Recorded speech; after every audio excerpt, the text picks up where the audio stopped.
Hi, இன்றைக்கி நம்ம பார்க்க போகிறது ஸ்வீட் நெய் பணியாரம். பார்க்கலாமா?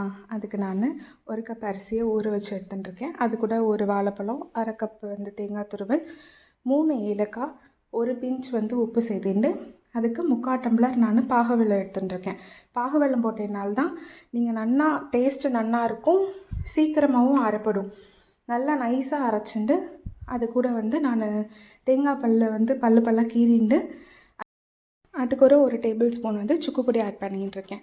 இந்த மாவு நன்னா 1 மணி நேரம் நன்னா ஊறணும். ஊறினதுக்கப்புறம் பணியாரக்கல் ஃபுல்லாக நல்லா நெய் விட்டுருங்கோ.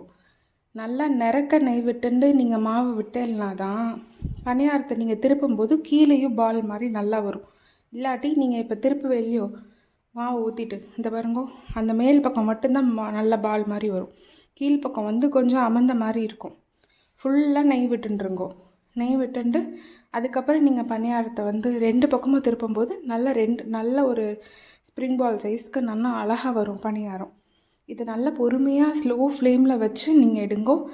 சூப்பராக இருக்கும் டேஸ்ட்டு. கண்டிப்பாக ஆற்றுல ட்ரை பண்ணி பார்த்துட்டு எப்படி இருக்குன்னு சொல்லுங்க. இது போல் நிறையா ரெசிபிக்கு தலைக்கு பிரமாதமாக ஃபாலோ பண்ணுங்கள்.